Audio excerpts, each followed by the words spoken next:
Alright, what's going on, guys? It's Tracky here, and welcome back to another MLB 15 The Show, Texas Rangers Fantasy Draft Franchise. We're going to be taking a look at the month of August, basically just doing our little August recap. So August was a very, very good month for us. You can see a lot of wins on the board here. I believe we only lost 8 games this month. As you can see here, we had our last 2 right here.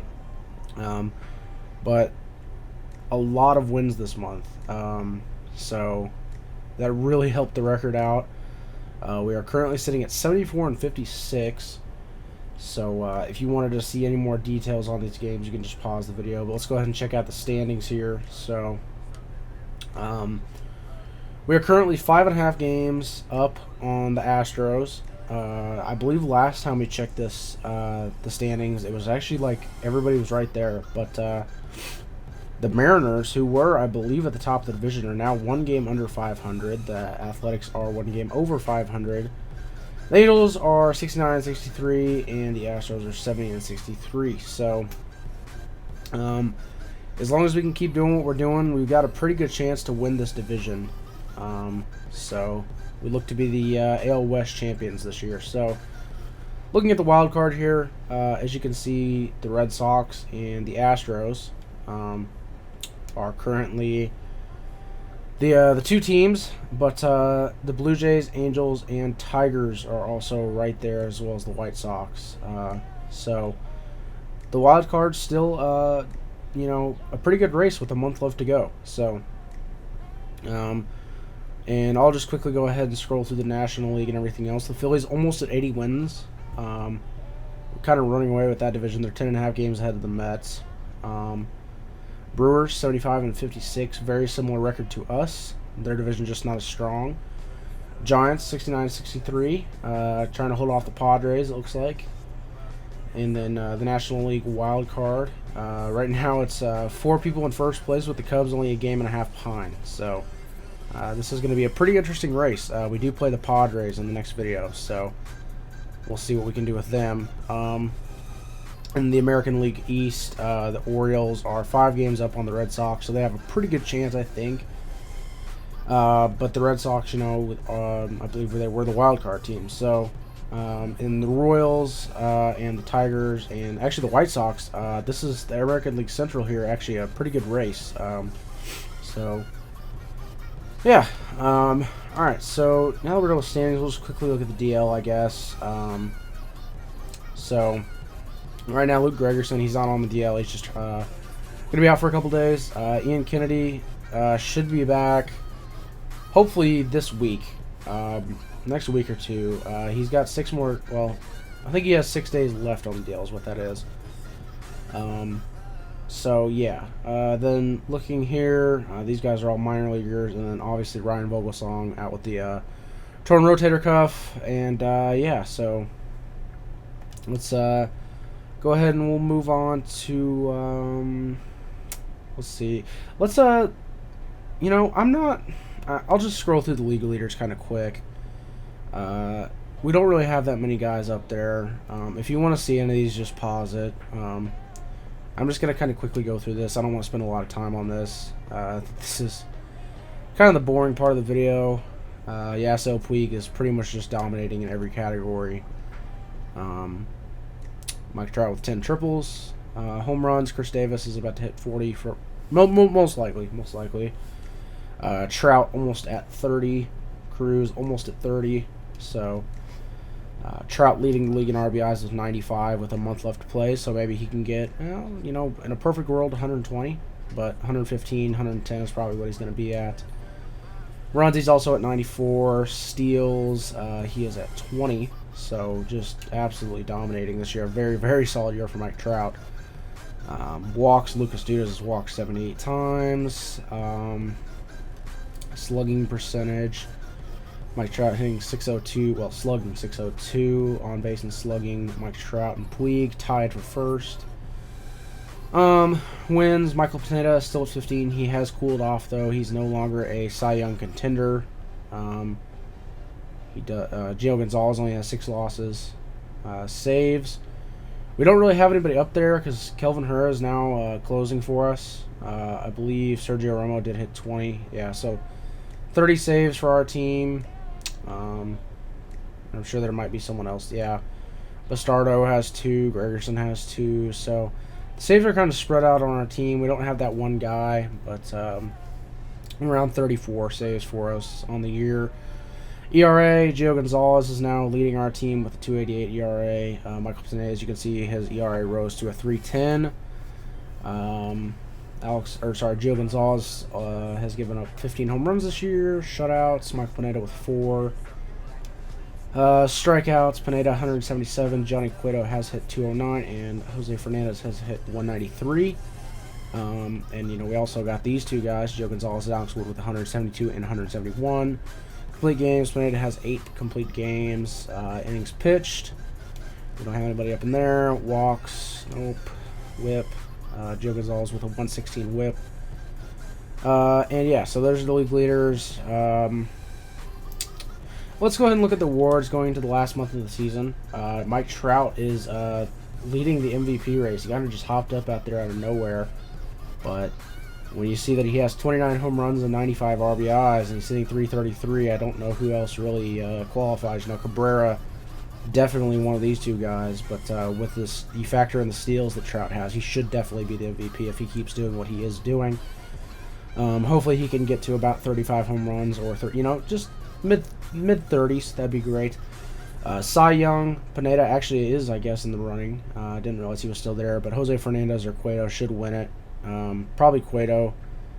The only thing that these two have is they have wins, but Cueto definitely has the better stats other than wins. Batting title, Puig's got he's hitting 348 moving into September. Betances with 44 saves. Andres Corona looks like he's probably going to be the Rookie of the Year. He's kind of been there the whole year. 25 home runs, 77 RBIs in your first year is really good. Rusney Castillo having a good year except for the average. Hank Aaron Award, probably going to be Puig or Trout. Gold Glove, Pineda's actually up there. Russell Martin, Cabrera, Pedroia, Ramos Ramirez, Starlin Castro, Justin Upton, Rusney Castillo, Jason Hayward, and then moving on to the Silver Sluggers, we've got Stephen Vogt, the Cab, Leo Batista, Adrian Beltre, Asdrubal Cabrera, Puig, Trout, and Nelson Cruz has dropped out, I guess. So that's the AL award winners moving into September. So let's go ahead and look at just I got a comment wanting to see the roster, so we'll quickly go through that just to see if anybody's overalls have changed. I'm only going to show you guys the guys that are currently in the MLB. So I know Walker's gone up probably 2 overall. Gio Gonzalez I think has pretty much stayed the same. He might have been an 85. Alex Wood at an 82. Ian Kennedy at an 81. Pineda at an 80. And Dallas Buehler is a 67 overall. Relief pitchers, Kelvin Herrera has gone up. I believe he was a 79 or 80. He's an 84 now. Gregerson, I think, has stayed pretty much the same. Bastardo, pretty much the same. Pretty much all these guys have stayed the same or gone down. Grilly gone down a lot. Let's look at Evan Marshall. He's currently going up a lot, as you can see there. A lot of +1s and +2s, and 1 +3. So closer Sergio Romo pretty much stayed the same. Yan Gomes, he's gone up 1 overall. First fielder, Danny Flaherty doesn't really see the field much, so he hasn't done anything. But Prince Fielder has gone up 1 overall.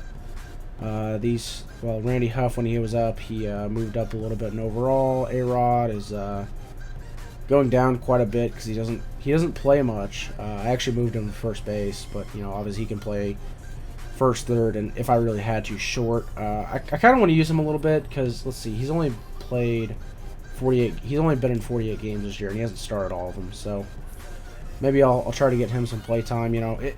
During the end, if I don't know why it's not letting me call like half a 40-man roster. Maybe after I play the first game in September it will or something. But anyway, Javier Baez, I would have thought he would have gone up more. He had a lot of time in the MLB this year before we did send him back down. Let's see, that's his AAA stats. He's been in 52 games, but he is just not ready yet. He's still hitting 250 in AAA. So, you know, when he's ready, we'll call him up. But Rendon, I think he's pretty much stayed the same. Philip Caw definitely should have moved up a good amount. He's been really solid this year, as you can see. He's hitting 332 with 5 home runs, 26 RBIs, 80 hits. Obviously, the power not really where you want it, and the RBIs is low. But he was injured for a while. We definitely would like to see him have a kind of a power burst, I guess. He is he's more of a contact guy, I guess, but you know he does have some power against lefties, and I'd like to see that that kind of come out. So shortstops, Marcus Semion's kind of been the guy holding it down for now. We really don't have anyone at shortstop. Willie Bloomquist, you know, he's definitely depleting. But Marcus Semion's been okay, I guess. He was hot, now he's dropped way down. So we definitely need to try to probably look for a shortstop in free agency next year. In the left field, Palmeiro, he is still on the bench. He did rise a little bit. Mike Trout, obviously can't really go up. He's a 99 overall. Nelson Cruz has gone up 1 overall, I think. Viciedo, I think he's gone up a couple, honestly. I mean, he's had a pretty good season. He's hitting 265 this year. His average has gone down, but he's got 15 bombs, 56 RBIs. You know, a guy I was worried about in the beginning of the season. He's actually doing pretty well. Dyson obviously missed quite a bit of time, but he is hitting 300. And honestly, the thing we were looking to get out of him was kind of just a good average in steals, and then obviously runs. So that's that. So now we'll go ahead and move on to the lineups. We'll just show everybody's, you know, stats. So this is pretty much the lineup that we have every day. Just switch Semien and Dyson depending on who's starting. So Dyson's hitting 300 with 4 RBIs. Rendon is hitting 281. I believe he was down in the 270s or 260s maybe even, but he's moved back up to 281. He's gotten kind of hot. 13 home runs, 51 RBIs out of the 2-hole. He did lead off a lot this year, though, whenever Dyson was out, so you got to keep that in mind. Mike Trout having an amazing year. 333, 29 home runs, and 95 RBIs. Cruz hitting 307 with 26 home runs and 90 RBIs in the cleanup spot. He did hit in the 3-hole a lot this year. Prince Fielder finally getting that average up. He's hitting 298 with 17 home runs and 64 RBIs. Pretty much the whole lineup on fire right now. Viciedo, 15 home runs, 56 RBIs, hitting 265. Philip Caw, 332, 26 RBIs and 5 home runs. Yan Gomes, 21 home runs, 61 RBIs, and has got the average all the way up to 262. If you look back about a month or two ago, he was hitting like 200 barely. So very, very happy that he was able to get that average up, and he's been able to swing the bat for some power. So Marcus Semien here, you know, let's check how many runs he was able to get. Can we see it? Maybe not. I probably just missed it, but Marcus Semien, he did help. He's filling a hole. He's not a defensive liability, so definitely fine with him being where he is for now. Like I said, I want to try to get a shortstop probably in free agency. Other than that, I think we'll move most of this team into next season, but you know, as long as contracts and everything works out. On the bench, we have Palmeiro, who did hit 2 home runs. He's only hitting about 230, 18 RBIs. Danny Flaherty, who really doesn't get much playing time, does have 2 home runs with 14 RBIs, so it's not bad. He did have a good amount of playing time. Whenever we gave Yan Gomes some time off at the beginning of the year, Yan Gomes, 107 games. Flaherty played in 44 games. So A-Rod, 246 average, 5 home runs, and 16 RBIs, has not seen much of the field. And I kind of regret that. I think I probably should have left him out there a little more. But, you know, Philip Caw filled the spot that, you know, A-Rod was kind of going to be in. And Nelson Cruz is obviously a better DH. So, and then the utility man, Willie Bloomquist, is hit 273, 1 home run, 21 RBIs. So he filled in for some guys that have been hurt, and when he comes into, like, you know, pinch hit or whatever. So moving on to the rotation and bullpen here, Joe Gonzalez is 10-6 with a 2.88 ERA, 172 strikeouts, and only 50 walks on the year. So pretty good season for Joe Gonzalez, a guy we did trade for. Michael Walker is 8-11 with 3.56 ERA, 140 strikeouts. He's kind of rebounded. Had a pretty high ERA towards the beginning of the season, but it's kind of gotten under control. Obviously, 8-11 is not a very great record, but you know, we had a tough first 2 months. You know, May and April were tough, and that's kind of when he struggled the most, and the whole team really struggled. So Alex Wood is 10-6. ERA is about a 4, 3.91, 171 strikeouts. So he's striking guys out, but he's giving up runs, and you know, he is 10-6 though. So you know, I guess the days he's giving up runs, our team has scored runs. So Dallas Buehler, the guy filling in for Ryan Vogelsong / Ian Kennedy, since they're both hurt. He's 4-0 with a 4.31 ERA and 27 strikeouts. So, you know, ERA is obviously high, but our team has been pretty hot lately. So, that, you know, he's been getting those wins. Michael Pineda, 15-8 with 3.10 ERA, 177 strikeouts, 52 walks. Obviously, probably our best pitcher this year. Either him or Gio, most likely. Moving to the bullpen here, Jerry Blevins is 6-3 with a 2.37 ERA, 64 strikeouts and 21 walks. Luke Gregerson 5-3, 1.69 ERA, 2 saves, 69 strikeouts. Just been absolutely stellar. Evan Marshall, just a righty. We just needed another righty to be called up. He's struggled, but he hasn't had a lot of time. You know, he hasn't pitched a lot, so that's why he's only pitched 19 and 2/3. So that's why his ERA is kind of up there. Grilly has really gone down overall. He's only a 72 now, but he's 3-4 with a 2.79 ERA and 46 strikeouts. So obviously not too bad. Bastardo, who's been our main lefty out of the bullpen, he is 1-0 with a 2.39 ERA, 2 saves, 39 strikeouts. He does not get used as much as he should. When I play, I use him quite a bit, but he's only pitched in 26 1/3 this year, so. You know, stats not too, you know, heavy there. They don't have a lot behind them.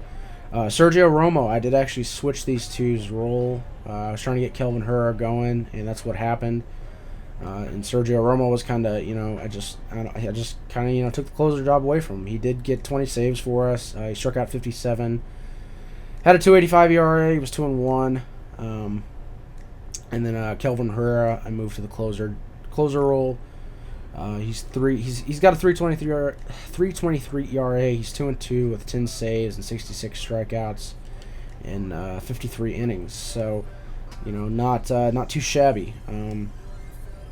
So yeah, guys. This is kind of a long stats video. I try not to make them this long, but there was a lot to, you know, show you guys today. Kind of. We went over all the awards, all the standings, the DL a little bit. Went through the league leaders. Kind of broke down the roster, and you know, we looked at the lineups and pitching rotation, obviously. So it was a bit long.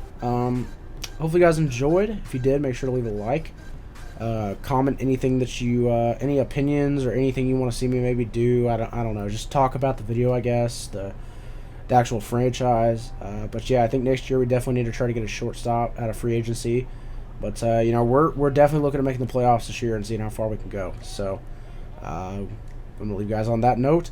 It's been Tracky, guys, and I'll see you guys later. Peace. I'm so in love with you.